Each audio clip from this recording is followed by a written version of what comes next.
नमस्कार मंडळी, आजपासून आपण श्रावण महिना स्पेशल व्हेज थाळी सिरीज चालू करत आहोत। तर त्यामध्ये आपण महिनाभर श्रावणामध्ये काय काय पदार्थ आपण करू शकतो ते आपण पाहणार आहोत। तेथे मस्तपैकी मी ते छोलेची भाजी करून घेतली।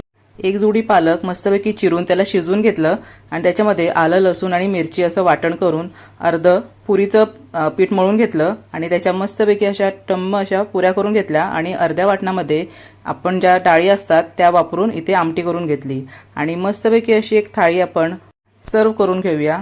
भात घेतला, त्यानंतर आपण इथे भाजी छोलेची केलेली ती ठेवली, त्यानंतर आमटी केलेली ती ठेवली। तुमच्याकडे सलाडमध्ये काय अवेलेबल असेल ते ठेवा। थोडेसे पापड तळून घेतले, इथे माझ्याकडे चटणी होती ती ठेवली, लिंबाची एक फोड ठेवली तोंडी लावायला आणि त्यानंतर मस्त टम्म अशा पुऱ्या आपण केलेल्या त्या सर्व करून घेतल्या। मस्तपैकी आपली अशी थाळी तयार झाली। मुलांना नेहमी व्हेजमध्ये काय करून घ्यायचं याचा प्रश्नच पडत असतो, त्यामुळे अशी थाळी करा आणि मस्तपैकी एन्जॉय करा। धन्यवाद।